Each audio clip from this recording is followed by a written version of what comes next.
Hello friends, dictation लिखना start करते हैं। 1 2 3 स्टार्ट। महोदय, यह भी विचार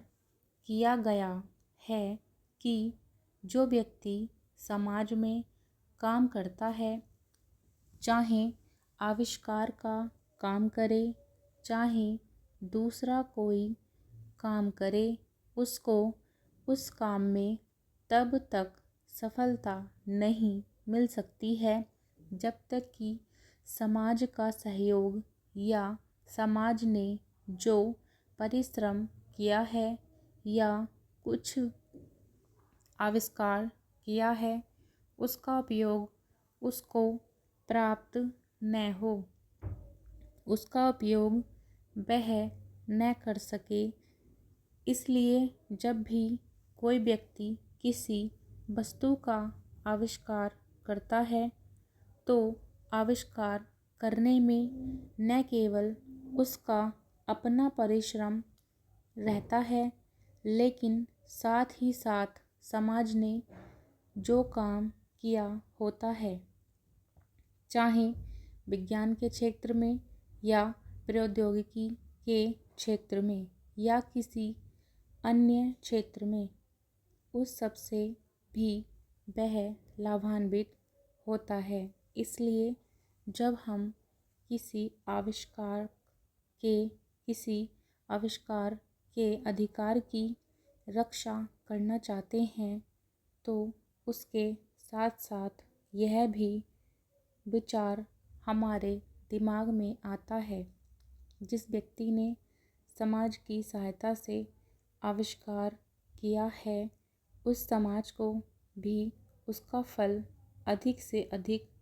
मिलना चाहिए। माननीय मंत्री जी ने भी कहा है कि पेटेंट लॉ इस सिद्धांत पर आधारित होना चाहिए। मैं समझता हूँ कि पेटेंट लॉ के पीछे 2 सिद्धांत निश्चित हैं।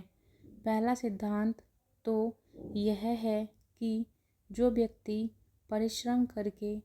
धन लगाकर, अपना दिमाग लगाकर के किसी वस्तु का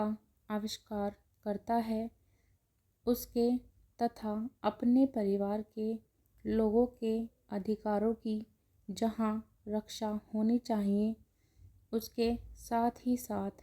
जैसा मैंने अभी कहा है, कोई व्यक्ति समाज में व्यर्थ में काम नहीं करता है, वरन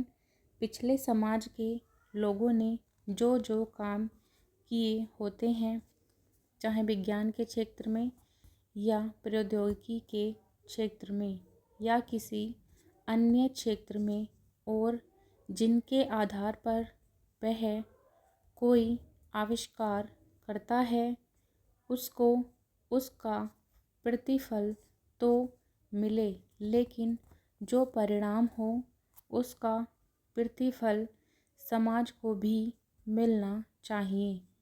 मंत्री महोदय ने कहा है कि जो यह सिद्धांत हैं वह भी इस विधेयक के पीछे स्थापित किया गया है और इस बात का ध्यान रखा गया है कि जहां हम किसी व्यक्ति के आविष्कार के जो अधिकार हैं, चाहे धन के उपार्जन का अधिकार हो या प्रतिष्ठा प्राप्त करने का अधिकार हो, उसे प्रतिष्ठा का और चाहे धन का, दोनों का लाभ व्यक्ति विशेष को भी मिले। Stop. Thank you so much for watching.